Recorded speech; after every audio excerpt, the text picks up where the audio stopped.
السلام عليكم ورحمة الله وبركاته. أهلا بكم معايا في فيديو جديد من فيديو النهاردة إن شاء الله هشرح فيه معاكم طريقة عمل وحدة سداسية سهلة وبسيطة لكن جميلة جدا وجديدة ومميزة في نفس الوقت لعمل مفرش سرير أو بطانية بيبي. أتمنى تكون سهلة وبسيطة عليكم وكمان تنول إعجابكم. فضلا ليس أمر، ما تنسوش إذا عجبكم الفيديو تدعموني بلايك وشير وسبسكرايب. بسم الله الرحمن الرحيم. هنشتغل بخيوط صوف متوسطة السمك مع إبرة رقم 3.5 ملم. بالنسبة طبعا للوحدة بنستخدم فيها 6 ألوان، على شرط إن المفرش كله ممكن تستخدمي الألوان كلها مختلفة، يعني تستخدمي أكبر كم ممكن من الألوان، بس على شرط إن آخر سطر موجود عندك تشتغليه بلون واحد لكل الوحدات. بسم الله الرحمن الرحيم. بسيب مسافة من الخيط وعلى 2 من الأصابع كون دائرة سحرية. هلف الخيط وارجع للخلف واجي تاني للأمام. هجيب الخيط عكس بعض وارجع تاني للخلف والف ايدي الناحية التانية. تكون عندي حلقتين، بنزل تحت الحلقة الاولى واسحب الحلقة التانية من تحتها والف ايدي الناحية التانية. هخرج الخيط من على ايديا واحدة واحدة. طرف الخيط بحافظ عليه لانه هيقفل لي الدائرة السحرية في النهاية، اما طرف الخيط المتصل بالبقرة ببتدي ارفعه على ايدي عشان اشتغل. قبل ما ابتدي اشتغل في الدائره السحريه لازم اقفلها. بيكون عندي ابر حلقه بلف الخيط واخرج منها، كده بكون عملت سلسله قفلت لي الدائره. لو انا كده حبيت اضيق الدائره بشد خيط البدايه شويه بيضيق لي مركز الدائره، برتفع سلسله كمان وبعتبرهم الاتنين مجرد سلسلتين ارتفاع. داخل الدائره ببتدي اشتغل 18 غرزه عمود بلفه. بيكون عندي على الابره حلقه. ازاي بشتغل العمود بلفه؟ بلف لفه واحده لانه عمود بلفه واحده جايه من اسمه اني الف الخيط على الابره مره واحده. اصبح معايا حلقتين، الاساسيه واللفه. بدخل داخل الدائرة السحرية، اسحب الخيط واخرج معايا على الابرة 3 حلقات. هلف الخيط واخرج من 2، بقوا 2 هلف الخيط واخرج منهم واكمل 2 3 وبكمل لغاية ما بوصل ل 18 عمود بلف. كده في نهاية السطر اصبح معانا كام بقى غرزة؟ نعد بسم الله كده. اول غرزة عندي ايه؟ 1 2 3 4 5 6 7 8 9 10 11 12 13 14 15 16 17 ورقم 18 هنشتغلها مع بعض ونغير اللون للون جديد. هلف الخيط، هدخل اسحب الخيط واخرج معايا 3 حلقات، الف الخيط واخرج من حلقتين. هجيب اللون الجديد واقفل عقدة بداية، الف الخيط حلقة على الهواء وادخل داخل الحلقة، اسحب الخيط واخرج منها وطرف الخيط بشده بقفل عقدة البداية. اسحب الحلقة الجديدة من تحت الحلقتين اللي عندي على الابرة. اطراف الخيوط كلها بسحبها معايا في خلف الشغل. بسيب السلسلتين واروح لاول غرزة اشتغلتها ومعايا اطراف الخيوط واسحب غرزة منزلقة. هقفل السطر كله. السطر اللي جاي، بس قبل طبعا ما ابتدي السطر اللي جاي، خيط البداية ببتدي اشده، هقفل مركز الدائرة، منتصف الدائرة.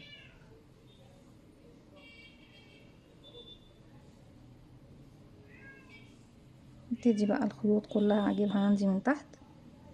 أنا بس مش عايزة الدنيا تبقى ملبكة كده. بعد البس شغلي اخلي الخيط اللي انا بشتغل فيه هو اللي فوق كده وحر معايا.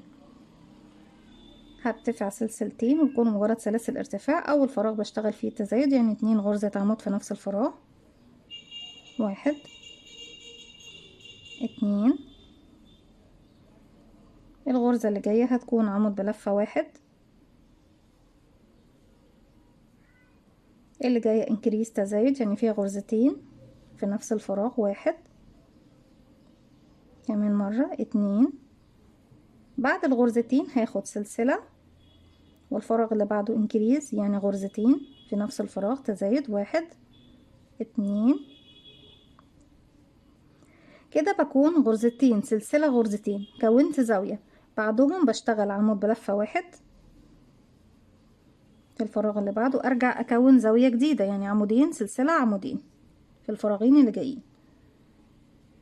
عمودين. 1 كمان مرة. 2 سلسلة كمان عمودين. 1 2.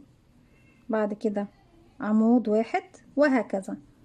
زاوية مكونة من عمودين سلسلة عمودين، بعد كده عمود، زاوية، عمودين سلسلة عمودين، عمود، عمودين سلسلة عمودين، عمود. وطبعا زي ما احنا شايفين عمودين. انا هنا طبعا هكمل الزاوية الاخيرة في اخر السطر. عمودين بعدهم عمود، بعد كده عمودين سلسلة عمودين، وكل عمودين او عمود بيكون في فراغ لوحده زي ما احنا شايفين. يعني العمودين دول في فراغ، سلسلة مفيش تحتها حاجة، بعد كده عمودين في نفس الفراغ اللي بعده، بعد كده عمود 1 وهكذا لغاية ما اوصل لنهاية السطر. في نهاية السطر بشتغل كده، اشتغلت عمود، يبقى باقيلي عمودين بس. ناخد بس ايه اطراف الخيوط كلها عشان خلاص السطر ده، وهنسيب الخيوط اللي باللون الابيض. كده عمود،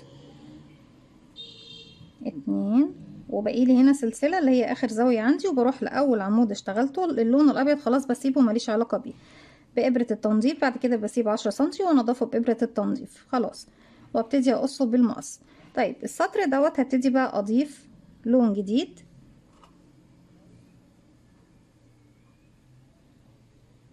انا ليه ما اضفتش اللون الجديد في اخر غرزة؟ لان في اخر حاجة بشتغلها هي سلسلة، فما ينفعش ان انا اضيف لون جديد فيها. هرتفع سلسلتين، مجرد سلاسل ارتفاع. هسحب ايه؟ هسحب بقى الالوان الجديدة، اللون البينك اللي هو بتاع السطر اللي فات واللون الجديد اخفيهم معايا. اول فراغ بشتغل فيه مرتين عمود بلفة، وفي نفس الفراغ كمان عمود بلفة واحدة. وليه يعني انا باكد على كلمة بلفة واحدة؟ لان في السطر ده هنبتدي نشتغل غرزة من الغرز اللي بنشتغلها بعمود ب3 لفة وامامي كمان. طيب اول غرزة اشتغلت فيها عمودين زي ما احنا شايفين، اللي بعدها عمود بلفة واحدة عادي، عمود واحد. طيب العمود اللي جاي اللي هو طبعا العمود الواحد شايفينه يا بنات، اللي كان عندي واحد لوحده، هبتدي اسيب حرف الفي اللي هو طبعا بتاعه اهو زي ما احنا شايفين، وبعد كده الف الخيط 1 2 3 لانه عمود ب3 لفة، معنى انك تلف الخيط على الابرة 3 مرات. ده العمود تحت حرف الفي هسيبه مش هشتغل فيه اهو. هشوف بقى العمود اللي تحته فين في السطر الاول، وباجي قبله فراغ وبعده فراغ، بدخل من الفراغ اللي قبله ارفعه على الابرة واخرج من الفراغ اللي بعده زي ما احنا شايفين. الف الخيط واخرج.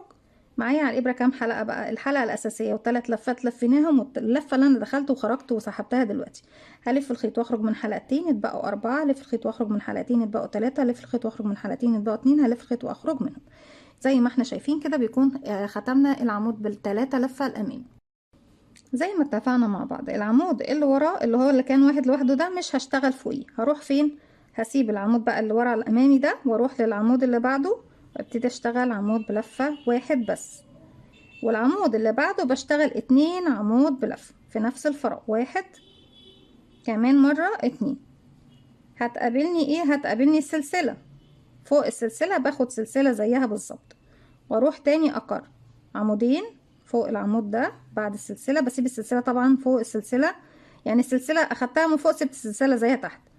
بروح بقى عمود في نفس الفراغ 2، اللي بعده عمود واحد، اللي بعده هنلاقيه العمود اللي لوحده تحت بشتغل فوقيه عمود ب3 لفة امامي، 1 2 3، وباجي العمود اهو اللي تحته اهو بشتغله امامي زي ما احنا شايفين. معايا 5 حلقات على الابره، الف الخيط واخرج من 2، الف الخيط واخرج من 2، الف الخيط واخرج من 2، الف الخيط واخرج من 2. هلف الخيط، العمود اللي وراه اللي فوق خالص ما بشتغلهوش طبيعي اهو، ده العمود اللي وراه ما بشتغلهوش، واروح للي بعده اشتغل عمود بلفة واحد، وارجع عمودين 1 2 في نفس الفراغ. هتقابلني السلسلة اهي، باخد سلسلة وبسيب السلسلة وبكرر بقى لغاية ما بوصل لآخر السطر بنفس الطريقة. هكمل وارجع. في نهاية السطر زي ما احنا شايفين بختم السطر بتاعي بسلسلة، وبعد كده بقفل في اول غرزة اشتغلتها بغرزة منزلق زي ما احنا شايفين بالشكل ده. طيب بغير اللون للون الجديد،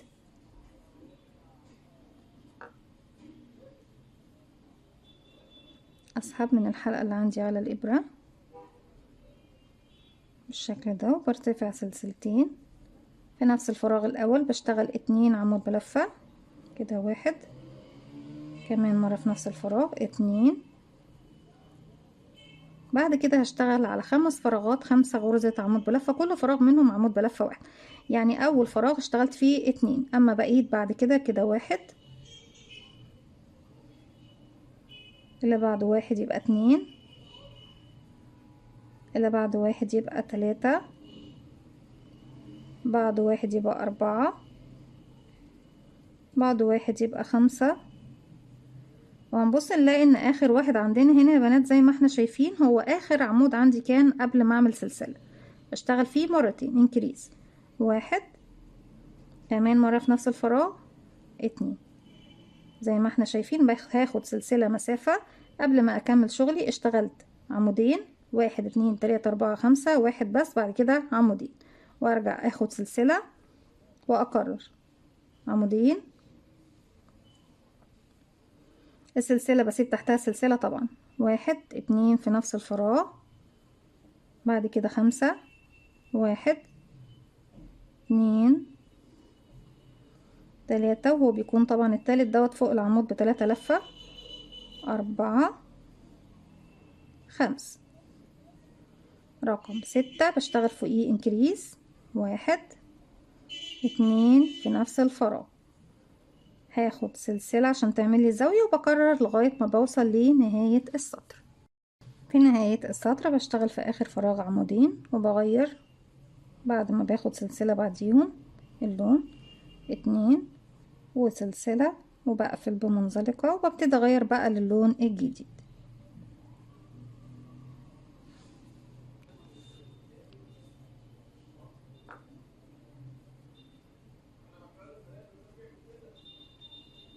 سلسلتين ارتفاع، 1 2، وفي الفراغ الاول 2 عمود بلفة واحدة كده، 1 كمان مرة 2، الفراغ اللي بعده عمود بلفة واحدة 1، الفراغ اللي بعده بشتغل عمود ب3 لفة بس، زي ما احنا اشتغلنا تحت اللي تحت ده بكرر نفس المسألة او الحكاية، بلف 1 2 3، بسيب العمود نفسه، انزل للعمود اللي تحته زي ما احنا شايفين بالشكل ده يا بنات. بنحدد اهو العمود بتاعي، بنزل العمود اللي تحته بشتغل عليه عمود امامي، 1 2 3 4 مرات، بلف الخيط واخرج من حلقتين زي ما احنا شايفين بالشكل ده. ابتدي الف الخيط، العمود اللي وراه طبعا ما بشتغلهوش، هشتغل بعد منه 3 1 2 3، ارجع اشتغل عمود امامي تاني، 1 2 3 لفات اهو، العمود اللي هشتغل عليه بسيبه، بشوف اللي تحت منه اهو برفعه، ابتدي اشتغل عمود امامي ب3 لفات،